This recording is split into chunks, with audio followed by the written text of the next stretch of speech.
दीक्षा दो तरह का होता है। पहला दीक्षा को हम सम्यक दीक्षा कह सकते हैं और दूसरा जो दीक्षा है उसको हम एक झूठी दीक्षा कह सकते हैं, जिसे दीक्षा कहना नहीं चाहिए, जिसे आध्यात्मिक अर्थों में क्राइम कहना चाहिए। सम्यक दीक्षा जो होता है न दी जाती है न ली जाती है, न गुरु की ओर से वो दीक्षा दी जाती है और न शिष्य के ओर से वो दीक्षा जो है सो ली जाती है। शिष्य में एकमात्र ग्राहकता होता है, शिष्य एक गड्ढा बन जाता है जहां वो दीक्षा जो है, इनिशिएशन जो है वह घटित होता है।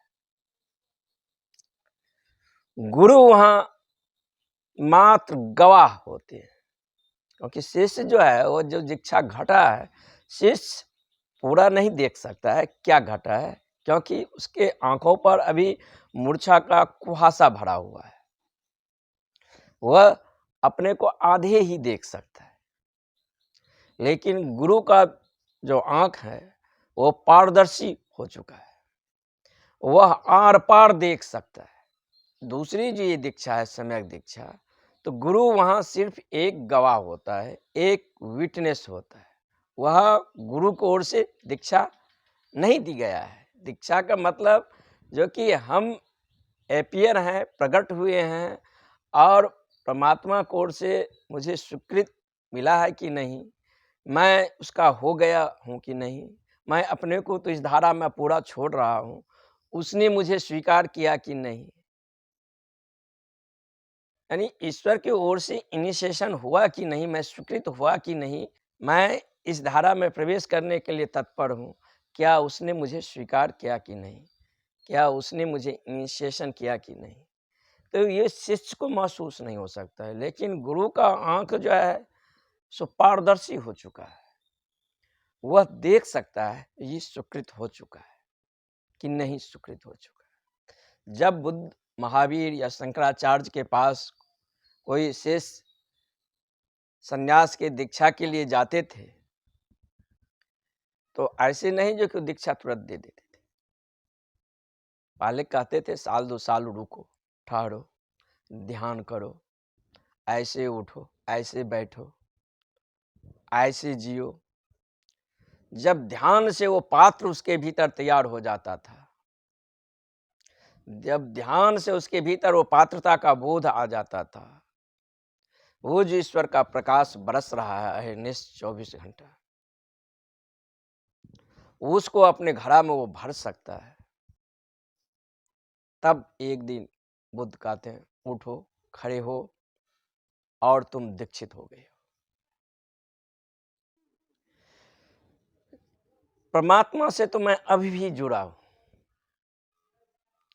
पशु, पक्षी, पेड़, पौधा, मनुष्य, सभी जीव जंतु उसी ऊर्जा से जुड़ा है। उसी ऊर्जा के कारण मैं चैतन्य हूं, उसी ऊर्जा के कारण मैं आंख से देखता हूं, जुबान से आवाज निकलता है, नाक से श्वास लेता हूं। कौन मेरा शरीर के रक्त प्रवाह चला रहा है, कौन मेरे शरीर का भोजन पचा रहा है, ये वही ऊर्जा कर रहा है।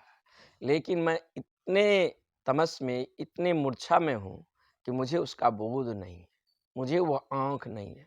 जैसे समझ लीजिए यहाँ पर प्रकाश है, अब यहाँ पर तो प्रकाश मौजूद है, लेकिन जिसके पास आंखें नहीं है उसके लिए तो प्रकाश का होना न होना बराबर है। प्रकाश है, लेकिन प्रकाश को महसूस करने के लिए एक आंख भी चाहिए। आंख के बिना प्रकाश है कि नहीं है, इसका अस्तित्व नहीं हो सकता।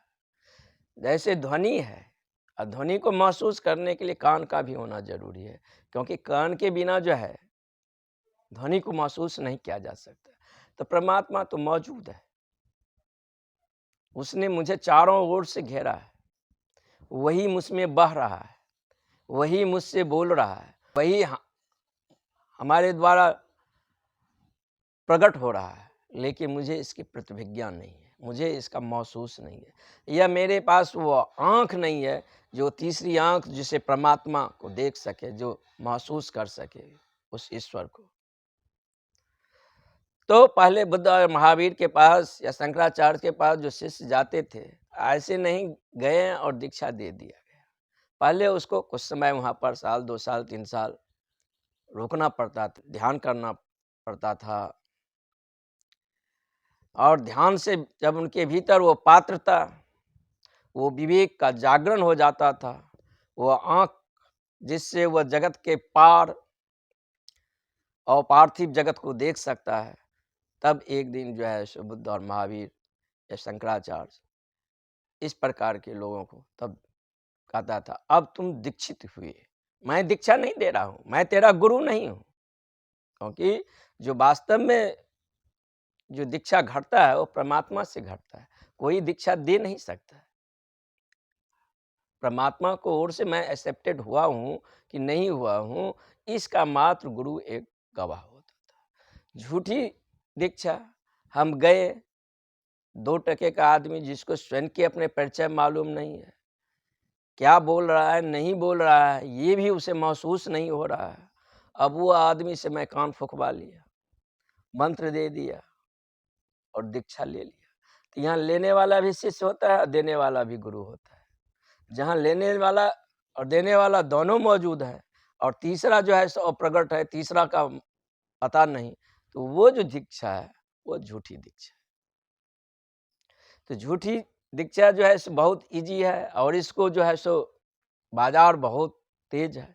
यहाँ बहुत सारे लोग जो है सो इस प्रकार के आबो हवा में, इस प्रकार के चंगुल में फंस जाते हैं। जहाँ गुरु दावा करते हैं कि मेरे इतने शिष्य, मैं इतने शिष्यों का गुरु हूँ, वो गुरु अब इस अर्थों में अपनी अहंकार को फुसलावा दे रहा है, बढ़ावा दे रहा है। जब कहता है मैं इतने शिष्यों के गुरु हूँ और मेरा इतना शिष्य है, तो वैसे ही ये बात हो गया, कोई आदमी जो है सो बहुत धन एकत्रित कर लिया है कि या किसी बड़े पद पर चला गया है या कुछ संसार में सफलता अर्जित कर लिया है, उस पर जो चढ़कर वो अपना पूँछ हिलाता है, मैं देखो ये हूँ, मेरे पास इतने सिक्के इकट्ठा हो गया हो, मैं राष्ट्रपति बन गया, प्रधानमंत्री बन गया या मैं इस पद पर हूँ। इस पर चढ़कर जो है सो अपने आप को बड़ा घोषित कर रहा हूँ। उस पर चढ़कर वो अपने आप को जो बड़ा घोषित कर रहा है, उससे वो बड़ा नहीं हो, चूँकि वो पद के कारण बड़ा हुआ। पद कल चला जाएगा, आदमी 2 गोरी का होगा। लेकिन जब दीक्षा भीतर घटित हो जाता है, तो वो जाने वाला नहीं है। वो रोशनी ऐसा है जो एक बार आ गया, प्रकट हो गया तो हो गया। वो मेरा स्वभाव है। वो मैं अपने ही सामने अपने से ही एनकाउंटर कर रहा हूँ। इससे पहले मुझे स्वयं का पता नहीं था कि मैं कौन हूँ, कहाँ से मेरा जर्निंग पॉइंट है। मैं अपना झूठी पता, झूठा नाम, इससे मैं अपना तादात्म्य कर लिया था और इसी को अपना वास्तविक परिचय समझता था। लेकिन जब वास्तविक दीक्षा घटित होता है, उसमें शिष्य को अपने भीतर एक प्रतिज्ञा होती है। तो वो जो वास्तविक दीक्षा है, जिसे हम सम्यक दीक्षा कह सकते हैं, वहाँ न कोई लेने वाला है और न कोई देने वाला है। जो गुरु, जिसे हम गुरु कहेंगे, वो जो सम्यक दीक्षा है, तो शिष्य को तो दिखाई पड़ता है यहाँ पर बुद्ध है या महावीर है या शंकराचार्य हैं, इनके ही द्वारा ये घटा है, मैं इनके ही द्वारा मैं दीक्षित हुआ हूँ। लेकिन गुरु को और कुछ दिखाई देता है। गुरु का मतलब जो अनुपस्थित हो गया है। गुरु का केवल एक ही मतलब है, जो कि अनुपस्थित होने की कला। ध्यान का मतलब है हमारे अनुपस्थित होने की कला। जिसने इस कला को सीख लिया, जिसने इस आर्ट को जान लिया, स्वयं के अनुपस्थित होने की कला को, वही वास्तव में शिष्य है, वही गुरु है। जब तक हमारी प्रेजेंस किसी न किसी रूप में है, तब तक हमारे भीतर जो है सो अपात्रता है, तब तक हम पात्र खाली नहीं हुए। मैं पहले सांसारिक अर्थों में अपने को मकान से, पद से, प्रतिष्ठा से, इन चीज़ों से भरे हुए था और इन शब्दों पर चढ़कर जो सो मैं अपने आप को अस्तित्व बता रहा था। अब कोई आदमी अपने को स्पिरिचुअल अर्थों में जो है सो आइडेंटिफिकेशन कर लेगा, मेरा गुरु ये है, मैं फलाने का शिष्य हूँ, मुझे स्पिरिचुअल साधना में ये अनुभव हुआ है, ये अनुभव हुआ है, मेरा इतना डीप नॉलेज है, मुझे गुरु से डायरेक्ट मुलाकात हुआ है, तो ये भर रहा है। चाहे तुम आध्यात्मिक सिक्कों से अपने को भरो और या सांसारिक सिक्के को अपने भरो, दोनों भी हालत में जो है सो घड़ा पूरा भरा हुआ है। हमें ध्यान का मतलब है, ध्यान का मतलब कुल इतना है, जो कि हमें वो आर्ट सीखना है, वो कला सीखना है, जिसमें स्वयं को अनुपस्थित हो जाना है। किसी भी अर्थों में, न स्पिरिचुअल अर्थों में मैं अपने को भरना चाहता हूँ और न सांसारिक अर्थों में मैं अपने को किसी के साथ आइडेंटिफिकेशन करना चाहता हूँ। मेरा पात्र पूरा का पूरा खाली हो गया है। इधर पात्र खाली हुआ कि देखे हैं कि सेकंड का लाखों हिस्सों नहीं लगा कि पात्र भर दिया गया। ये अस्तित्व का एक बहुत बड़ा नियम है। ये अस्तित्व खाली जगह को बर्दाश्त नहीं करता है। जब भी हम खाली होते हैं, जिस लेवल की हमारी पात्रता होती है, और वो पात्रता जब भी मौजूद होता है, अस्तित्व के द्वारा उसे तुरंत उस पात्रता को भर दिया जाता है, खालीपन नहीं रखा जाता। हमें तो शिष्य को एक ही काम है, जो कि वह अपने भीतर वो पात्रता को कैसे उपलब्ध हो, अपने मायपन, अपने ईगोपन, अपने भरा हुआ कचरा को कैसे खाली करे। वह खाली करने की कला ही है ध्यान। ध्यान का मतलब ये नहीं है कि आसन कर रहे हैं, प्राणायाम कर रहे हैं, मुद्राएं कर रहे हैं, न जाने क्या क्या कर रहे हैं। ध्यान का मतलब है to be living in the present, कुछ न करना, सीटिंग साइलेंस, चुपचाप बैठ जाओ, न मन से गति करना, न शरीर से गति करना, अगति में सब ठहर जाए। लेकिन करने का हमारे पास इतनी गहन अभ्यास है, इतनी गहन है, जन्मों जन्मों के, लाखों लाखों जन्मों के, जो कि हम रुक ही नहीं सकते हैं, ठहर ही नहीं सकते। इस न करने के लिए इतने सीधे आसन है, प्राणायाम है, नियम है, ध्यान है, धारणा है, समाधि है। इस सब को जो है सो कैसे वो ठहर जाए, मन कैसे रुक जाए। मन के इस भाग परमात्मा है और इस भाग जो है सो संसार है। बीच में वो दीवार है जो मन परमात्मा को देखने नहीं देता। कभी कभी मन के द्वारा भी किन्हीं क्षणों में, किन्हीं सौंदर्य के क्षण में, कुछ चित्रकारी करते हुए, कुछ संगीत सुनते, कभी कभी वो शांत महसूस होता है। लेकिन इतना सागर में तरंग उठा है कि सागर का मूल रूप को देखने ही नहीं देता है। जब वो सागर निस्तरंग हो जाता है, और निस्तरंग जब वो सागर हो जाता है, उस निस्तरंग अवस्था में हमारा प्रतिबिंब होता है। सागर प्रतिबिंब करता है। जब सागर में बहुत सारे लहरें उठ रहा है, तो लहर के कारण जो है सागर में जो भी प्रतिबिंब बनता है वो लाखों लाखों हिस्सों में टूट जाता है। लेकिन जब सागर निस्तरंग होता है, तब जो उसमें प्रतिबिंब बनता है तो बिल्कुल स्पॉन्टेनियस, बिल्कुल तब सागर जो है सो अपने वास्तविक रूप में, जब सागर तरंग रहित होता है, तब वास्तविक रूप में जो है ऑब्जेक्ट को प्रतिबिंब करता है। तो हम कैसे शांत हो जाएं, कैसे रुक जाएं, कैसे ठहर जाए, ताकि एक दर्पण बन जाए। शिष्यत्व होने की कला जो है सो एक दर्पण बन जाए। जब कोई साधक उपलब्ध होता है या कोई गुरु उपलब्ध हुआ है, तो उसके पास, उसके आबो हवा में बैठने ही मात्र से, पहुंचने ही मात्र से एक साइलेंस, पिन ड्रॉप साइलेंस का बोध होता है, एक मौन का बोध होता है। क्योंकि उस गुरु के आसपास कोई ध्वनि तो बन नहीं रहा है। गुरु निशब्द अवस्था में, निराकार अवस्था में, वहाँ माय का भी भाव नहीं है, निर्विचार चित्त दशा है। जब उसके आसपास घूमते हैं तो उसके चुंबक के चुंबकत्व से हमारे आसपास भी वैसा महसूस होता है। अब उसके लिए थोड़ी तो संवेदना चाहिए, थोड़ी भी संवेदना चाहिए। क्योंकि हम जब पुल बनाते हैं तो ध्रुव ध्रुवों के बीच बराबर करते हैं, और जब दो ध्रुव को पॉइंट दोनों बराबर हो गया, तब उसके बीच संवाद हो सकता है। अब हम ब्रिज बना सकते हैं। दूध से दही नहीं बन सकता है। दूध से दही बनाने के लिए थोड़ा सा उसमें दही डालना पड़ता है। वो जो थोड़ा सा दही डाल देते हैं, तो अब ब्रिज बनाया सकता है। अब वही दूध कन्वर्ट हो जाएगा दही। तो झूठी दीक्षा जो है उससे हमें बचना चाहिए, क्योंकि उस दीक्षा को पाकर भी हमारे जीवन में कोई क्रांति नहीं घटता है। मेरे एक मित्र थे, किसी संप्रदाय में किसी गुरु से वो दीक्षित हुए थे, माला भी मिला है और उनको मंत्र भी मिला है। मुझसे एक बार गांव आए तो मुलाकात हुआ तो मुझे कहा कि ध्यान क्या है, कैसे करें, कुछ समझाइए, कुछ बुझाइए। मैंने कहा कि तूने दीक्षा लिया है, माला लिया है, कपड़ा बदल लिया है, मंत्र लिया है, तो काहे के लिया है? जब तुम्हारे बीच कुछ घटा नहीं, वो अभी ध्यान सीखने के लिए पूछ रहा है, ध्यान क्या है ये जाना ही नहीं है। बिना ध्यान के पहले तो दीक्षा हो ही नहीं सकता। ये बातें तो ऐसे हो गया, कोई आदमी स्वस्थ है और डॉक्टरों के आसपास जो है सो चक्कर लगा रहा है।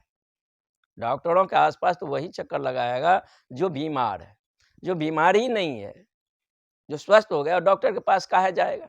जब तुम दीक्षित हो गया, तूने पात्रता को उपलब्ध कर लिया है, तो अब तुम काहे को जो है सो दूसरे द्वार पर दस्तक देता है? तो तुम्हारे ये दीक्षा झूठी है।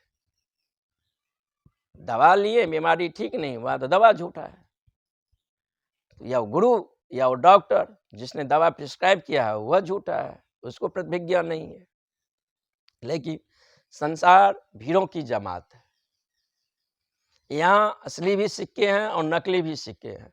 नकली सिक्के जो है बाजार में ज़्यादा प्रचलन होता है, क्योंकि वो सामान्य है, उसमें कुछ करना नहीं पड़ता। असली सिक्के को पहचानने का मूल्य होना चाहिए, समझ होनी चाहिए, और उसमें आपको बदलना पड़ेगा। आपके अंदर प्यास होगा, आपके अंदर कुछ करने का इरादा होगा, तब जो है सो वो असली दीक्षा वास्तव में आपको सामने वो प्रकट होगा। तो मैं उस मित्र को कहा, ऐसी दीक्षा को उठाकर कचरे में फेंक दो, ये दीक्षा लेने का क्या काम था? ये गुरु किस काम का है? ये तो कचरे का डब्बा है।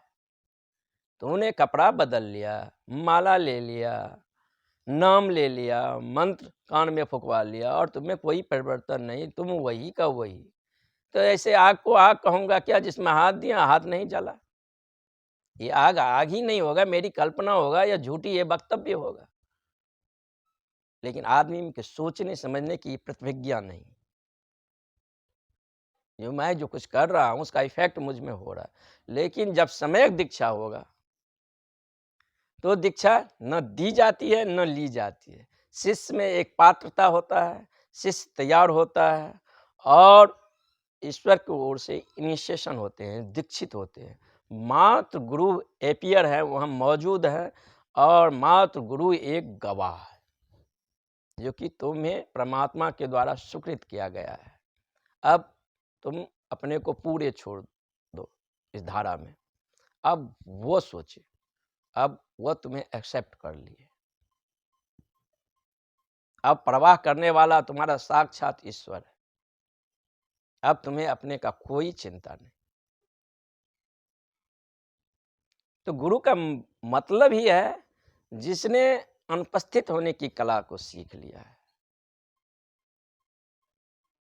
अगर हम ऐसे आदमी के पास जाते हैं जो अपने उपस्थित को दायरा को गिना रहे हैं, अरे हमारे तो शिष्य एमएलए है, अरे एमपी है, आईएएस हैं, ये देखो जज बैठा है, ये हमारा शिष्य है। गुरु अपने तो 2 कौड़ी का है, उसका कोई व्यक्तित्व नहीं है। अब वो जज, वो एमएलए या एमपी, इनको अपना शिष्य बनाकर अपने अहंकार को फुला रहे हैं। मैं कोई एड़े गंदे बंदा थोड़े हूँ। इतने बड़ा अगर मेरा आदमी शिष्य है, ये पढ़ लिख कर इतने बड़े कुर्सी पर संसार में सफल आदमी शिष्य है, तो मेरी बात तो इससे ही आँक आ जाएगा। लेकिन उसका शुद्ध का दर्पण नहीं है, दूसरे को दर्पण में वो स्वयं देख रहा है। तो ऐसे गोरख धंधा चलते रहते हैं। अब जैसे बौद्ध धर्म में त्रिशरणों को बात कहा गया। पहला जो कहा गया है, बुद्धं शरणं गच्छामि। शिष्य पहले बार प्रार्थना करता है, मैं बुद्ध के शरण में जा रहा हूँ। तो बुद्ध से उस समय शिष्य प्रश्न पूछते हैं, आप सामने बैठे हैं, आपके सामने ये आदमी बोल रहा है मैं बुद्ध के शरण जा रहा हूँ, आप मना नहीं करते। तो बुद्ध कहते हैं कि बुद्ध का मतलब ये नहीं गौतम।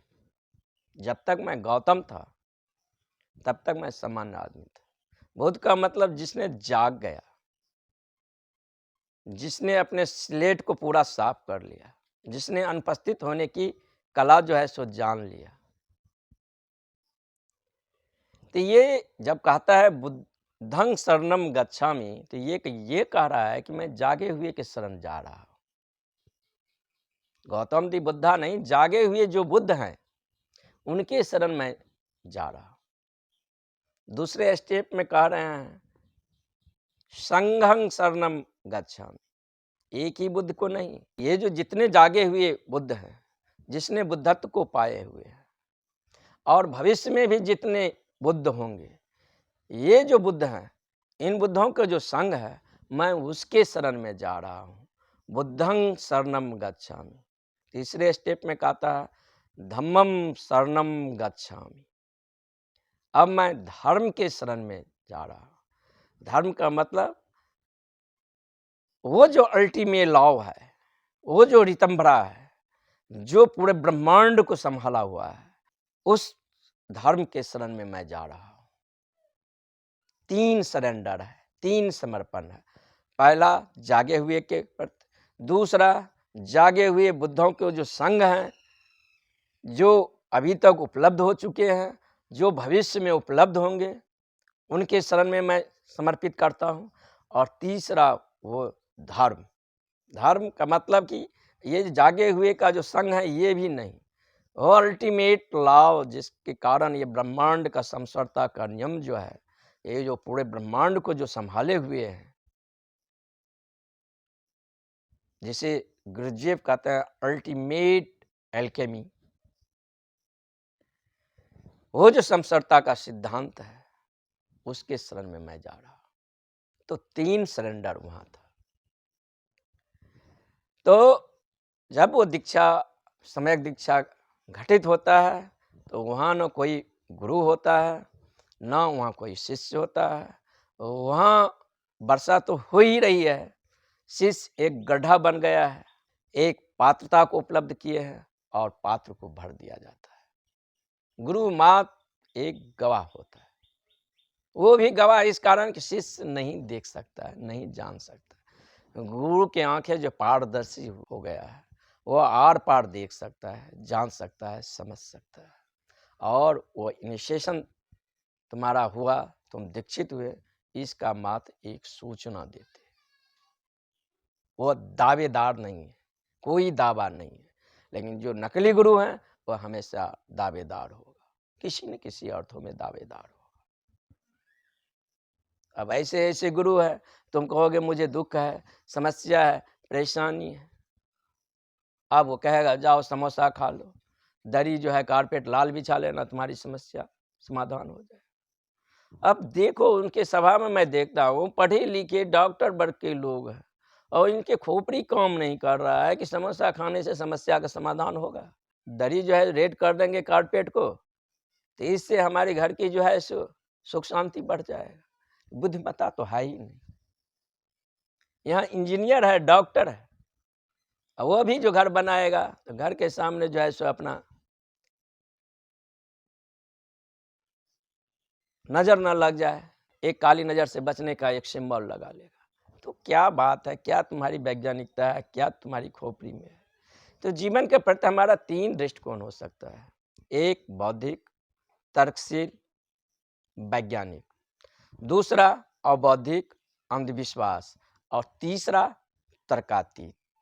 जो ओरिजिनल गुरु हैं वह ये नहीं कहेंगे मैं कहता हूं तो इसलिए मेरा बात तुम मान ले। बुद्ध कहते थे अपने प्रवचन में अपने शिष्यों से, मैं ये बात तुम्हें कह रहा हूं इसलिए तुम ये बात नहीं मान ले, या बुद्धों ने कहा है इसीलिए नहीं मान ले, या ये बात शास्त्र से मिलता जुलता है इसीलिए नहीं मान ले। तू सोच समझ और तेरा हृदय गवाह देता है तो जरूर मान ले, नहीं तो फिर आगे खोज।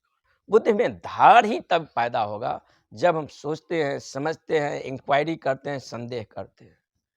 विश्वास और विश्वास के साथ बुद्धि नहीं हो सकता। और ध्यान के मतलब भीतर की प्रज्ञा को, लौ को ज्वाला देना, ज्वलनशील हो जाना, व्यक्तित्व एक तलवार के धार हो जाए, ऐसे धन्यता से उसका व्यक्तित्व भर गया हो जो उसे कोई प्रमाण देने के काम ही नहीं। वो जहां बैठे, जहां उठे, वही उसका प्रमाण हो गया, वह स्वयं के सामने प्रमाणित हो गया। आज इतना ही।